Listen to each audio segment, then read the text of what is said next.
This Sunday, all day sitting, and 6 bodhisattvas are taking their bodhisattva vows. Everyone's welcome in person, online. You're there whether you're there, and we're here whether we're there. It's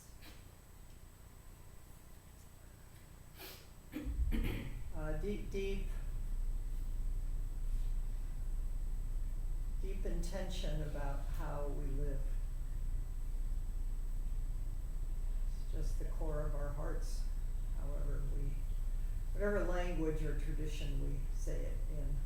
How do we be here and be a good person, be of service? And October 3rd to next week, the applications for practice period will come out. So everyone's welcome. Gretchen's going to be our Shuso. We're going to focus on the Lojong sayings, slogans, which are pithy, really helpful little slogans that have been around forever, that the Tibetans and before the Tibetans actually created and have lived by.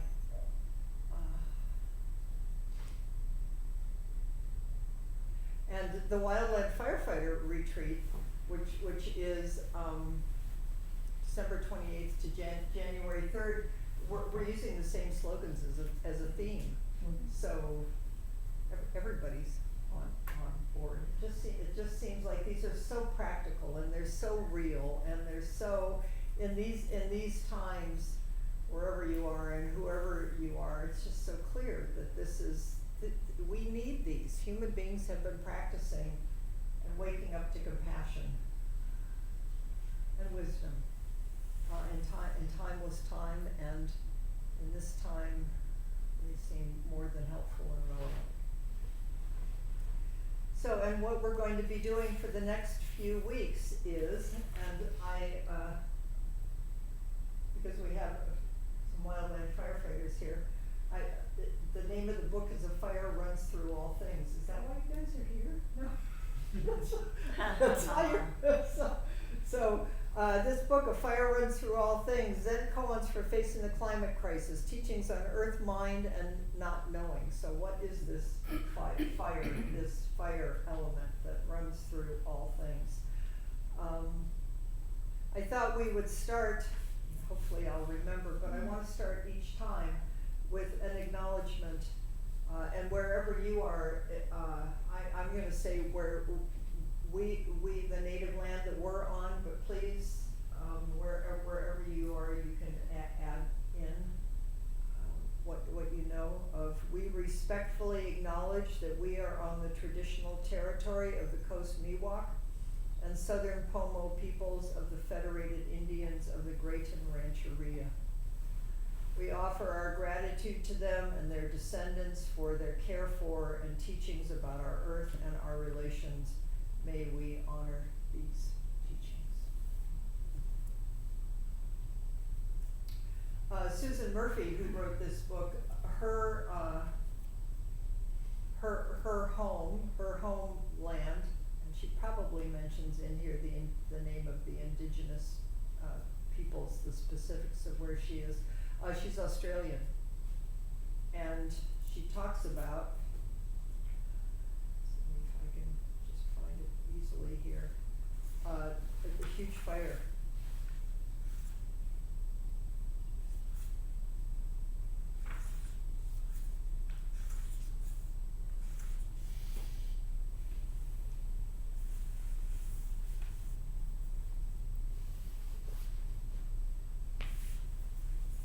On December 31st, 2019, coincidentally the day on which the World Health Organization officially confirmed the COVID-19 pandemic, a huge crowd of silent people stood packed on a beach in southeastern Australia, facing the ocean as if waiting for deliverance. It was midday, but they massed under a sky dark as midnight.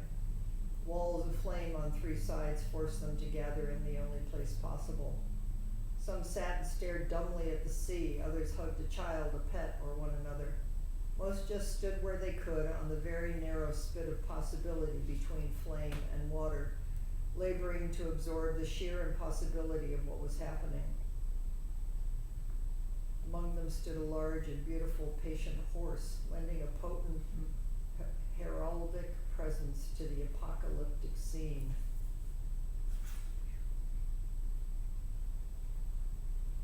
That moment was 5 months into what would turn out to be 6 months of uncontrollable firestorms that slowly devoured the forests of the east coast of Australia in 2019 and 2020.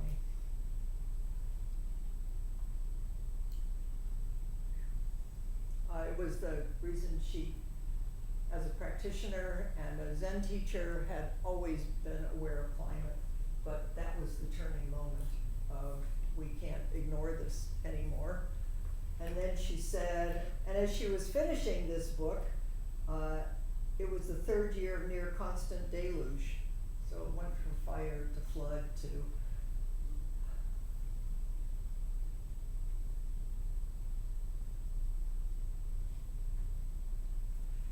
this book, these teachings, is a response to the acute alarm in human hearts that are dismayed by the world's relative failure to mount a sane response.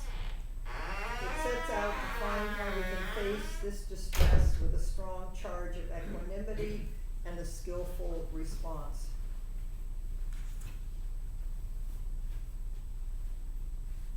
And then she goes on to talk about koans. Koans throughout this book. So koans, I want to say something about koans. I don't want to say something academic, that they're rooted in China and I want to say they're ancient family stories that have been passed down to us.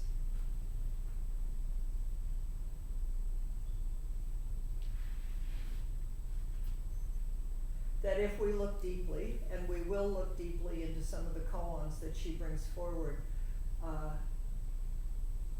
koans can help us meet this moment and this time and the vast not knowing of what do we do? Who are we? Hi. So let me say a little bit about what she says about koans here. The sharp, arresting crisis of the mind that lie within Zen koans, because they're always about a meeting of at least 2 people. And one person, it's kind of wonderful because traditionally one person poses the question, who's supposedly the student, and then the teacher answers, and then this thing happens. And then eventually, by staying in the tension, what we could say the tension of paradox, or the tension of the encounter, or the dynamic tension of not knowing, some answer comes forth that's bigger than any one of them. It's one of the things I appreciate about Dogen, the founder of our lineage, is that in the early koans, it's the teacher was always right. Like the teacher had the answer, and this poor student was asking the question. The teacher helped the student wake up.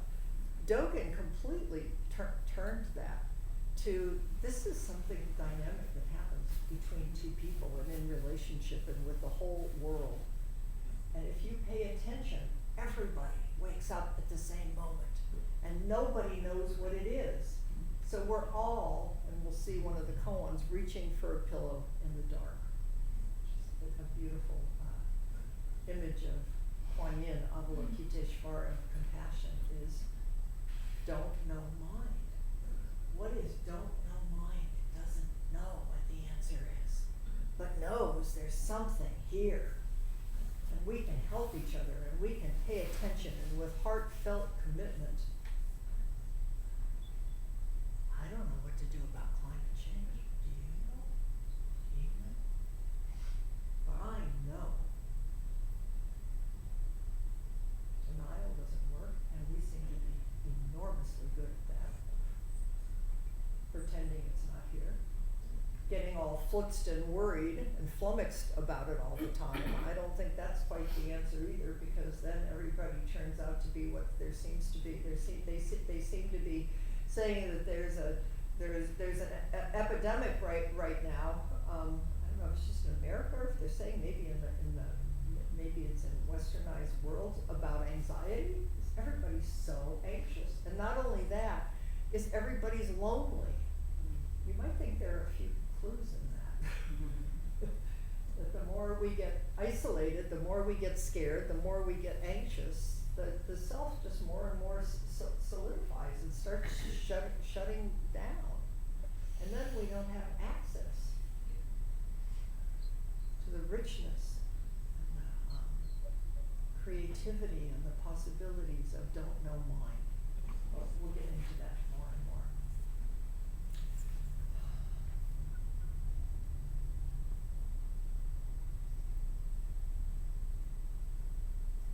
The sharp arresting crises of the mind that lie within Zen koans have something of great value to bring to the impasse we are now all facing in the loss of climate settings in which life and civilization is currently adapted. The not knowing mind that koans bring alive is keenly adapted to uncertainty, intimate with impasse, and adept at moving through apparent obstacles. The not knowing mind that is needed to open up koans also opens a treasury of resources for facing the climate crisis, and I would also say your lives, and whatever you think your life is. Our lives are a koan. If you think you know what your story is, if you think you know who you are or who you aren't, that's a really nice start. But don't stay there, because it will just keep you small, and it will keep you cut off from alive. And life is a koan. What is it? What is this life that we've been given? It's amazing. We've been given a body. We've been given conditioning. Some of it was good. Some of it was not so good. Some of it we liked. Some of the ongoingness of the world. But the question always is what is it? What's really happening here? What's alive here? That to me is why I love this. Because there's no end to it. And when you wake up, I mean, this is the teaching. I wake up, and when I have a moment of awakening, it wakes you up. And so we just keep passing this thing around that is nothing to pass around. It's just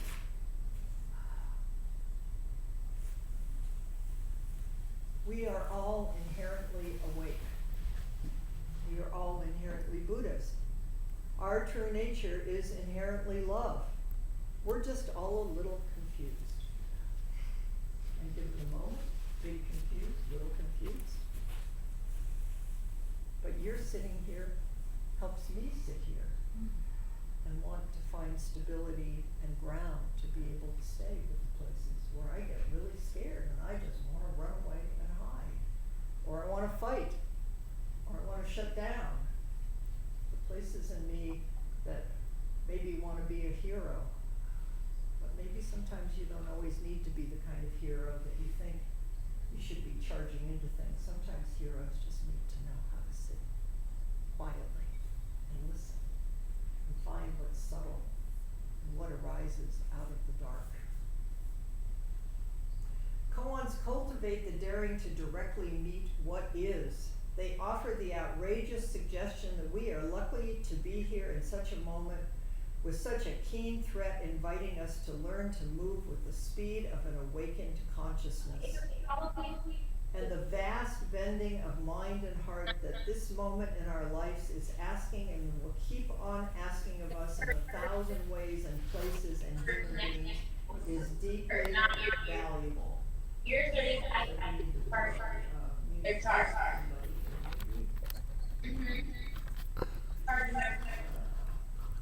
I'm just working on the sound.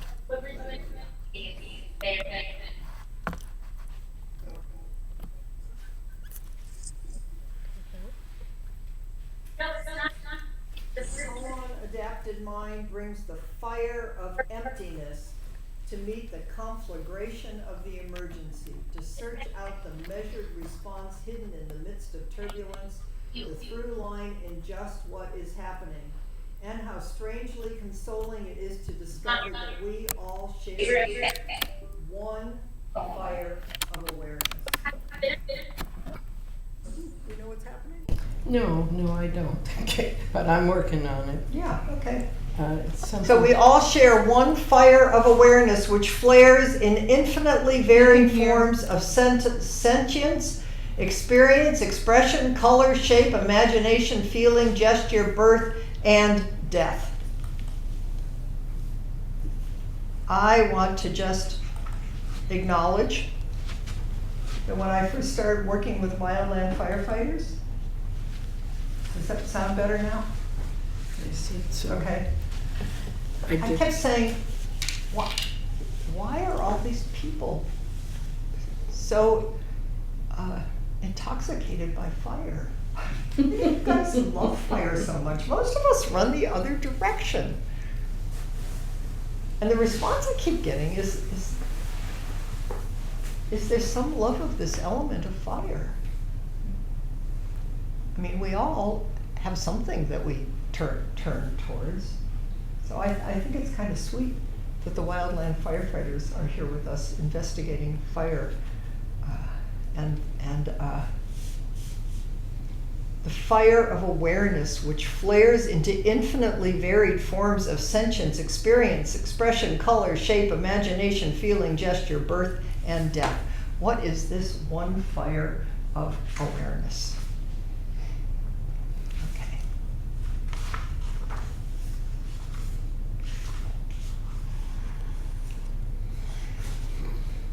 You want to know how to get close to it, to be intimate with it, to wake up with this?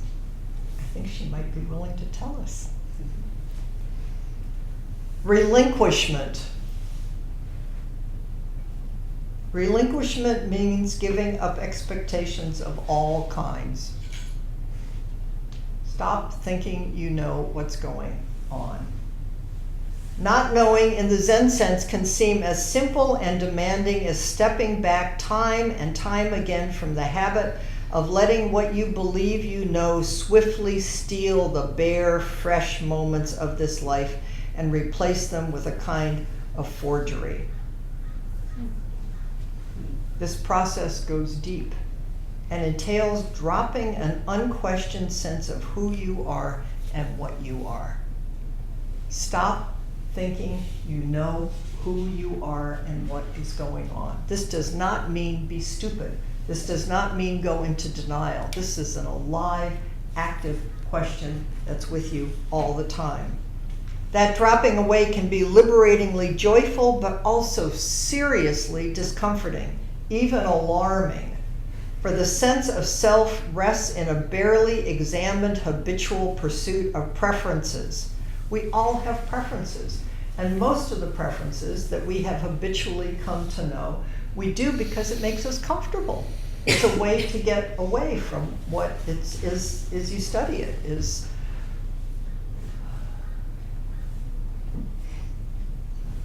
a tingling of fear or anxiety in my body.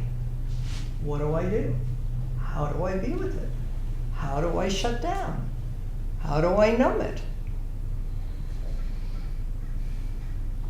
We're all here to help ourselves, keep our feet on the earth. Great don't know mind, great curiosity and wonder. What is this alive? What is this self? And in terms of climate, the pressure builds to unchoose comforts that cost the earth simply too much. And to drop all self-deceiving trust in some undreamt of technological fix that will happily ensure that nothing needs to seriously change at all. Do you all do that? I do. I don't know what's going to happen here, but I'm sure there are people right now. I mean, I'm actually sure there are people right now working on things. And I keep thinking, I'm not sure how much responsibility I have to take here, because I think they out there somehow are going to fix this. Maybe I'm the only one who thinks this way. I think she's saying the koan of the moment is right here. Stop thinking somebody else is going to do this. I mean, please, there are really good people and good minds everywhere. I have no doubt about that. But it's here. It's here. It's right here in this self and in this moment. Not knowing practice imposing nothing or as little as possible on what is happening so as to experience things directly, just as they undeniably are, comfortable or not, and it practices making this the natural because it is the most interesting and informative choice. It's called waking up. It's called being awake. So here's Thich Nhat Hanh. We all know Thich Nhat Hanh because he makes this all so simple and accessible. Interbeing, which implies I can be here because you are here. I can be here because you are here. Your life is also my life. If I go down inside myself far enough, I come up in you. And that you is not limited to other human beings, but lies wide open to any detail of this sentient earth and the cosmos in which she swims. To the extent that we get past ourselves, our own little me bubble, we find how deeply we inter-are.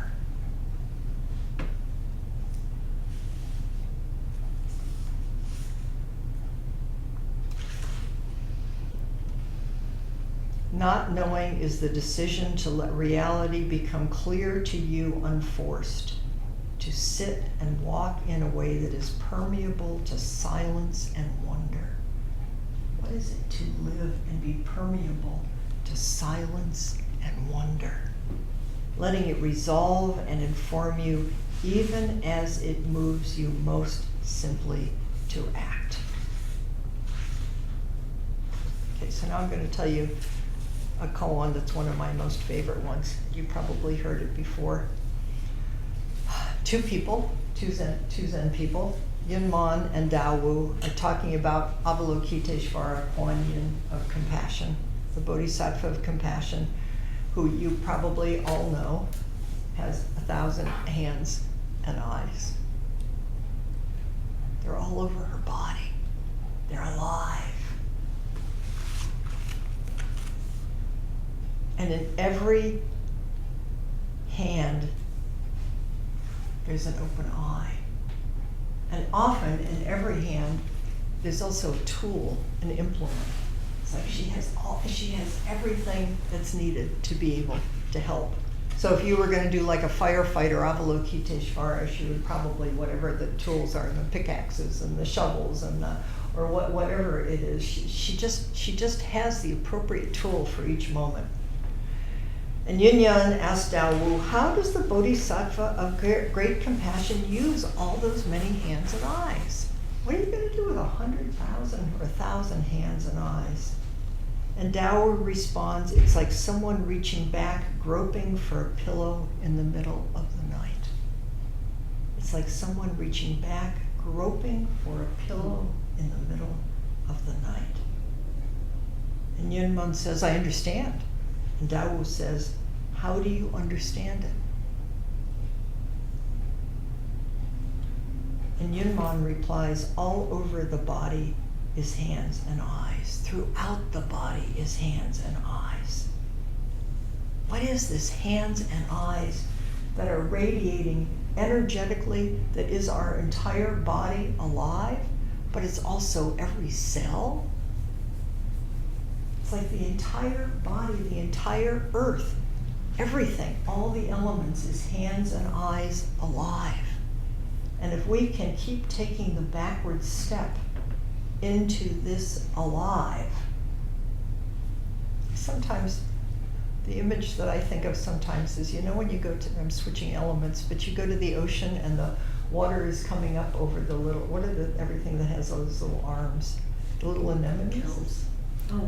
Yeah, You know, the little anemones. anemones that I'm talking about, and the water comes in and their little arms are all down, and then the water comes up and they all just start waving all their hands and eyes, and everything's alive, and they're undulating and moving with the tides and the currents and with everything.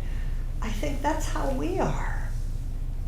And we just walk around in this solid little body and say, this is me, and I'm over here, and I'm going here, and I like this, and I don't like it. I mean, it's like, that's all really nice. But this koan is telling us that our true nature is that fluid and alive and responsive and holographic in the deepest sense, that it's not just hands here. I mean, sometimes we look at the picture of Avalokiteshvara and it looks like she's flat. It's just the hands are like this. But can you imagine? I imagine sometimes, because I like these kinds of imaginings, is that it's completely round and holographic, and that everything has those hands and eyes, so that everything is that intimately undulating and touching everything else, and all of the elements are all interacting and informing everything else. And the more that we find our ground and our place in the center of it, we know inter-are and inter-be, and that's where the compassionate, wise response comes from, instead of from my own little ego telling me what I think I like and don't like, and my own fear that tells me just shut down because the ocean's not here. I'm not part of this ocean. It's not going to touch me. It's like, I mean, it's so kind of sweet. It's like a kid hanging out or hiding behind a chair. Of course we're part of everything.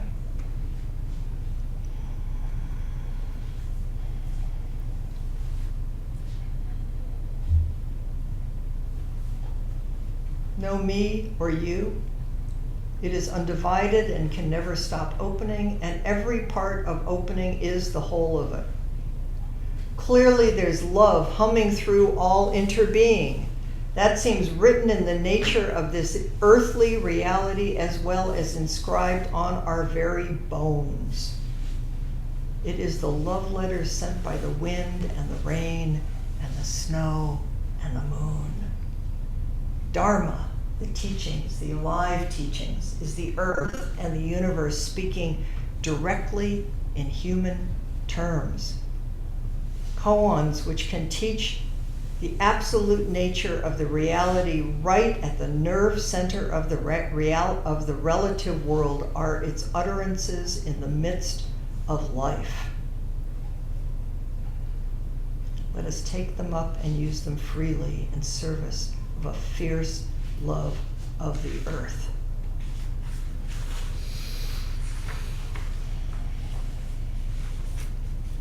Then we'll take you to a koan that you've all heard before probably, or many of you. It's another one of my most favorite. Is a monk asked Zhaozhou, what is meditation? What is Zazen? It's not meditation, he replies. Then what is it? Asked the monk. It's alive, said Zhaozhou.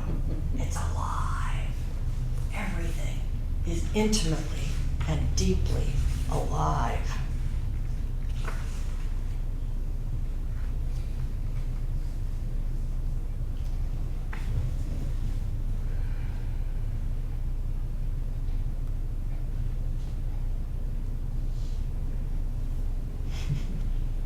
Someone asked an ecologist, what do you mean by interconnected? What do you mean by this alive? And the response is, there is a species of moth in Madagascar that drinks the tears of sleeping birds. It's like we can't even begin to imagine this alive. So you sit down, and Zazen just studies the embodied mind of the relaxed, undivided gaze following the radical question, what is this self? What is this self? That's the core of it. What is this self?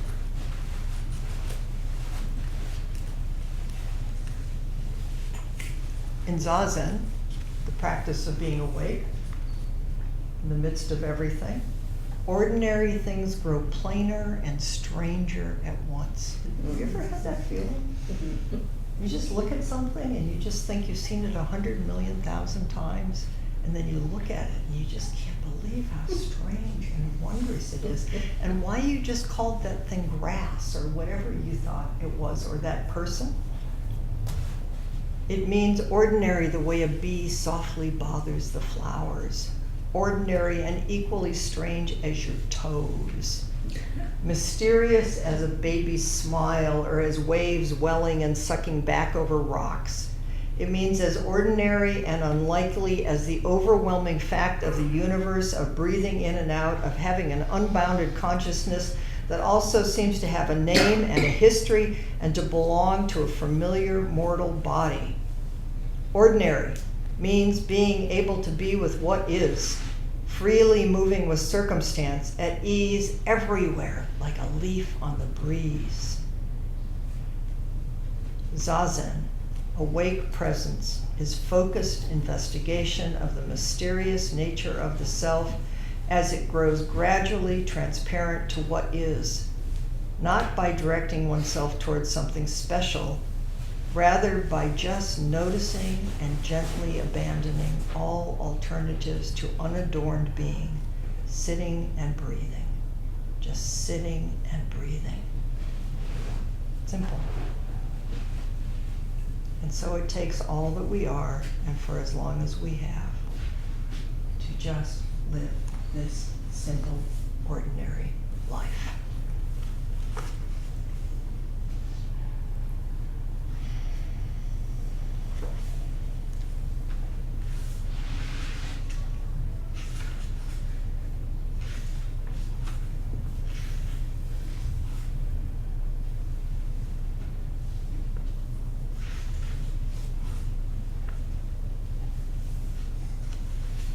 So the question then becomes,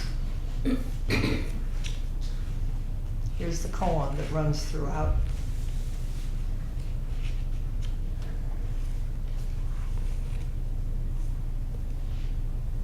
The whole earth is medicine. Everything is medicine. Medicine and sickness heal each other. Everything is medicine. So what then is this self? Is this self something bad that we have to get over? Is this self something that we have to challenge? Is this self and this collective self that we call political parties or our own denial about climate crisis or whatever it is what is a self that is alive? Where does it begin and where does it end? So that would be my question to all of you. And I realize we're still going to do service. Just turn to the person next to you, and let's just spend about 5 minutes doing this. A stream of consciousness. What is the self? Just words. What is the self? Okay? And I'll call you back in 5 minutes or so. What is the self?